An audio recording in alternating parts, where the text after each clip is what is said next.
नाज़रीन, हल्का कहानी में आज हम बात करेंगे मुल्तान के हल्का NA 148 के बारे में।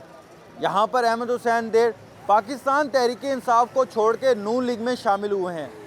क्या उनका ये फैसला उनकी सियासत और हल्का की सियासत के लिए मुफीद होगा? क्या उनको आने वाले इलेक्शन में अवाम तस्लीम करेंगे और एक दफ़ा फिर मुंतखब करके कौमी असम्बली का हिस्सा बनाएंगे? आइए जानते हैं हल्का की अवाम से।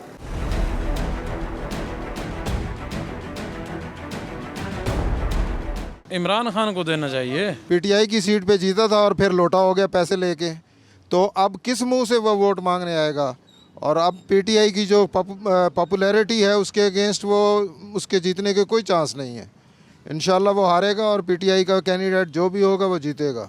पीटीआई का कोई भी खड़ा हो जाए, वोट पीटीआई का है। अहमद हुसैन डीआर के पास मैं 2 दफ़ा मरतबा गया हूँ, 3 दफ़ा गया हूँ, मेरा कोई काम उसने नहीं किया।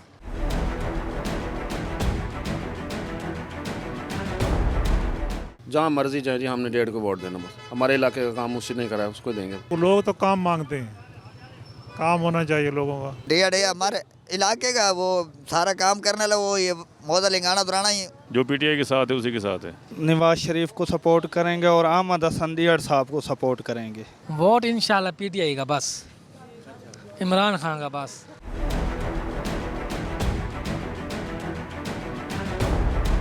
वोट तो हम देंगे अहमद हसन दीयार साहब को, क्योंकि हमारे इधर हल्के में काम शाम उन्होंने करवाए हैं काफ़ी हद तक। इलाके में काम नहीं होता, बड़े मसले मसाइल हुए पड़े आज। अव्वल तो देना किसी को नहीं है, अगर तो दिया तो पीटीआई को देंगे भाई।